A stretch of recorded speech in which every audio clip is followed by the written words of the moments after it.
Hi, everyone. I'm Diana Palm. Welcome to another episode of Reconnect. I am here live with you, and I'm hoping you will join me in the chat room. I'm going to open that up right now to make sure I don't miss any of your comments.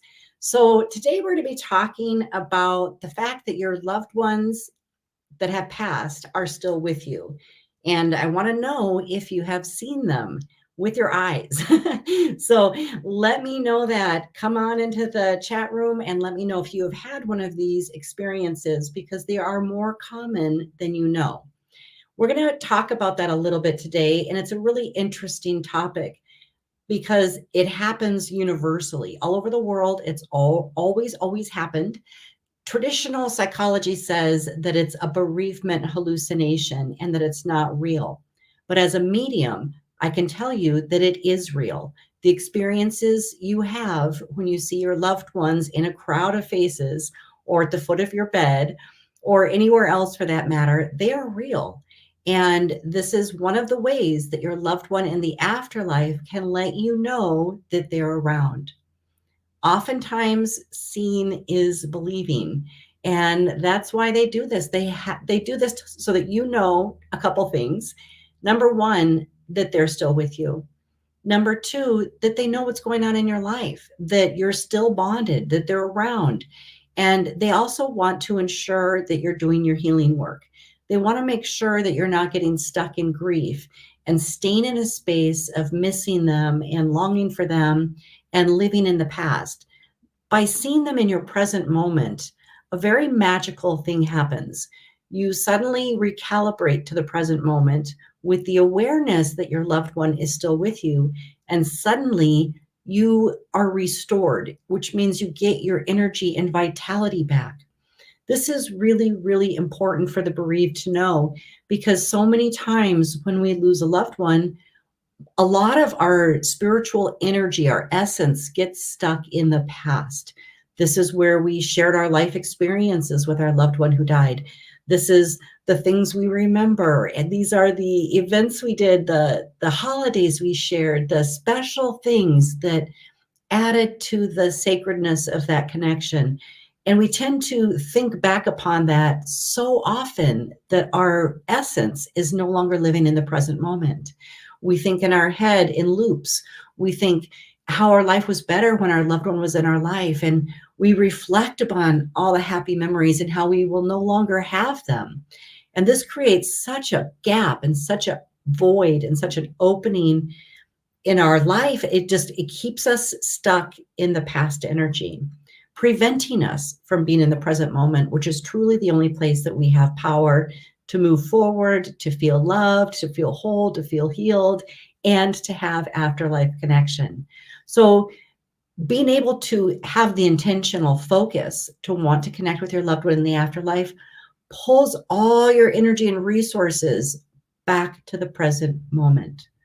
Now, I like to tell people that you don't have to see your loved one in order to have this experience, and you may not want to. Some people are a little bit intimidated by that, and that's okay. You don't have to see your loved one in order to have your heart healed, but the knowing that they're with you in the afterlife, that is often enough to keep all your energy and vitality in the present moment and to be able to make a new path forward in life with that fullness of spirit, with that whole healed heart, with a higher vibration and vitality. So whether you're one of the people that wants to see spirit or not, the knowing awareness of them, the acceptance of the afterlife, that is the gift that can really empower you as you move forward in life after losing a loved one. I would like to know if you're in the chat room. I know I pop on at different times in the day, so some of you aren't available to go on live, but I would love to know if you have seen a loved one after they died. If you've been walking through a crowd and seen them, or like I said, if you woke up in the middle of the night and saw them at the foot of your bed or walking around your house or somewhere else for that matter, let me know that in the comments. I'm not going to go into all my experiences, but I have experienced this phenomenon many, many times. And I can tell you that it's very reassuring In fact, I have another video on it, and I will put that with this video at the end when I finish up here. I'll connect it to the video so you can watch that one if you'd like to hear some of my personal experiences with it. But it's definitely much more common than you expect. Now, this is also a skill if you are one of the people that would like to have this experience, that want to see your loved one. You can learn how to do this. You can learn to see spiritually. And I love to teach people how to do this. I actually have an online course called Mediumship Scrying that teaches you how to see through the veil and how to see spiritually so that you can learn how to be aware of your loved one when they come to visit you, that you can actually see them with your physical eyes open. And that's an extraordinary course. And yes, everybody can learn how to do it. Now, there's something that happens. I want to talk about this a little bit. Without intentionally trying to do it, you can still go into a crowd. You can be at the shopping mall. You could be walking down Main Street and suddenly see your loved one's face on another living person. Now, this is more of what we consider transfiguration, where your loved one's spirit has used the energy, the vital life force of a living person, and was able to tap into that for a moment and use that to appear as them or overlaid in front of them. We call that transfiguration because it can either happen where they're overlaid or where the person morphs into your loved one. But this only lasts for a few seconds. And it takes an awful lot of energy for a loved one in the spirit world to be able to do this. And of course, they need to take energy from the living loved one, the person that they're using as a vessel. They need to use their energy to show up for you. So often it's just a few seconds before they morph back into the original person. But this happens quite often. I'd love to know if you have seen this. Okay, I'm gonna answer a question here. Oops, let me see. I can see it better this way, I think. Okay, hi there, Anne. Why can't I connect with my spirit? When in meditation, I see pink light far away, maybe trying too hard. Well, pink light is good. At least you're seeing something. So, and if you're seeing pink light, I don't know if you're seeing that with everybody that you're trying to connect with or just one particular loved one, but pink energy is the energy of soulmates. There could be a soulmate pet or a soulmate that you had in life, but is the energy of love from a soulmate perspective. So if you're seeing pink, that's great. That means that you're tapping into like the aura field or the bond of love. So that is one step closer to being able to see spirit. If you do want to see spirit, check out my class, Mediumship Scrying. That'll be below this video. That will help you to actually see better, and not through meditation, but just literally see with your eyes open how to see through the veil. Now let's see. There's so many different ways. And I do like people to learn how to see spiritually with their eyes open. In meditation, yes, that's powerful too, because sometimes we get out of our own way when we're in a meditation. We're more receptive to seeing things around us, but it's going to be mental. It's going to be a vision inside of your head. And I like people to know that there's a difference between seeing something and connecting to your loved one inside your head and seeing them in your outer reality. There's a big difference there, because I think part of the thing that the bereaved deal with is disbelieving when they have afterlife signs and symbols. They're like, is this really happening? Am I going crazy? And when you can duplicate an effect or you can learn into a new technique, that teaches you that this is real, that this is really happening. And I think that that's very powerful because there's more proof and substance to your experience. Yeah, you're welcome, Anne. Thank you. So, about 10 or 15 years ago, I was still working pretty actively in the paranormal world, and I started recognizing that the vibrations on Earth were shifting because there was a real thinning of the veil. More ordinary people were having experiences with ghosts, more afterlife connections, more things that they couldn't really explain because it hadn't happened before and they didn't have anyone to talk about it with. So that's why I like to connect you guys here, let you know, validate for you that these things are happening, that it's okay, it's natural, it's normal, and that there are many, many other people experiencing the same things. So, Anne is just commenting, I have eyes closed when in meditation. Yeah, absolutely. So when you have your eyes closed in meditation, that's why I say that your impressions that you're getting spiritually will be more in your mind's eye rather than if you're awake and seeing them. And so that's why when you're awake and seeing them, it feels more validating because you're like, oh, I didn't make it up. I didn't just create a vision of them in my mind. I literally saw them. So that's why I really like the mediumship scrying technique. It's kind of a life changer. But yeah, about 10, 15 years ago, vibrations on the earth really started shifting. People from all over, every walk of life that never had these types of things happen were beginning to have them happen. And one of the things you can do to keep up with it, which I have seen, is that it seems like it was around that same time, almost like an intuitive urge for the collective to begin doing their own healing work. And in doing their healing work, clearing up their DNA, their genetic ancestry, all their wounds from childhood and things like that, their vibration increased and stayed very synchronistic with the Earth's vibration as that was increasing. And as the earth increases in vibration, our physical reality is also raising frequency. And so to let you know, in the 3D world, in the physical, humans vibrate here, and the spirit world is just slightly above us. So as the earth and as humans are vibrating higher and higher and higher, it's closing the gap and allowing us to have more spiritual experiences in our daily life, allowing us to be more aware of and tapped in with the spirit world. And I think it's beautiful. I think it's timely. I think it's extraordinary. I think it's healing for each of you to know that this is real. Whether, like I said, whether or not you want to see your loved one, knowing that it's real can also help you come back into the present moment with all your energy, and then therefore move forward in life on your new life path, the new journey that's being set in front of you after having lost a loved one. I talk about this all the time, that grief is our biggest gift, because grief puts us in a space of introspection where we can really begin to heal anything, not just the loss of this loved one, but anything else surrounding that, any of our abandonment issues, all of our childhood wounds that we haven't processed and healed. Grief brings you right down to the depths of unhealed emotions.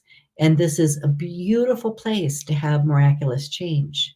So the more you actually step into this energy and address it and move through the experience to heal it, the more you can actually have a sort of new life purpose, new life path, new vitality for life.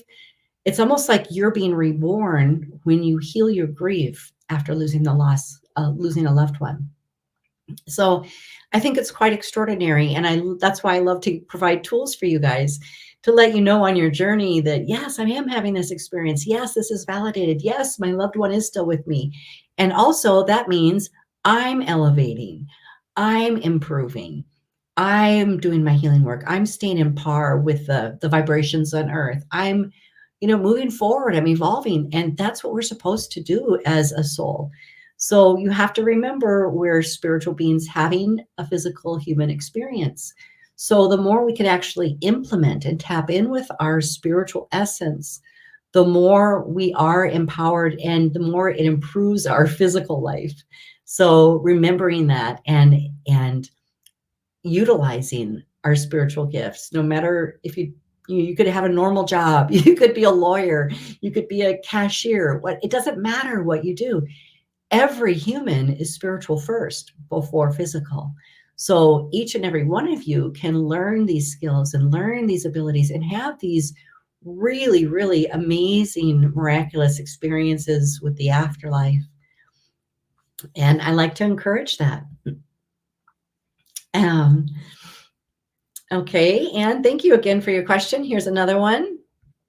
Okay, how do I talk to my loved ones so they understand me? Well, your loved ones always understand you, first of all. It's you that needs to kind of get more open or receptive or learn some tools and techniques to be able to understand them. But you can just simply talk out loud to your loved one.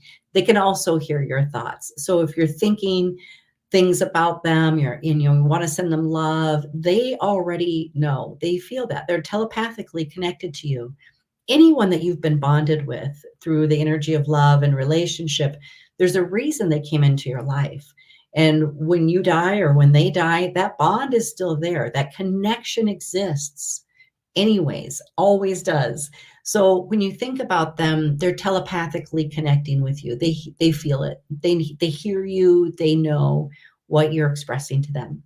I do like to tell people, meditation is a wonderful tool because it helps you become more receptive to what they're saying back to you. So think about meditation as that, quieting your mind enough where you can receive answers and where you can hear their responses to you or their connection to you that can be more validated. Yeah, I tell people all the time, though, spend some time in nature and just kind of tune in. This slows your brain down. In our regular daily life, our brain is so active and we're in the beta, our brain is like, thinking, we're processing, we're multitasking. In that energy, there's no space for the spirit world to be heard or experienced, even though it's around, because we're tuning it out by our busyness. So one of the greatest tools is being able to slow your brain waves down. And I do teach people how to do this and get them into the theta brainwave. You can also do it in the alpha brainwave. Both are going to be slower brainwaves that allow you to be more receptive to the spirit world and to all the subtle energies that are occurring around you. So that's the number one thing. If you long to have your own experience with someone you love that's in the afterlife, is to be contemplative, is to slow your brain waves down. Turn off the TV, stop scrolling on your phone, stop trying to get the dopamine boosts by, all the different things that distract you and give you like false spikes, and have moments where you just tune into your surroundings, where you slow down your brainwave and you just quiet your mind. And you don't even have to go into full meditation. I know a lot of people struggle with this. Like I said, just sit out in nature and close your eyes.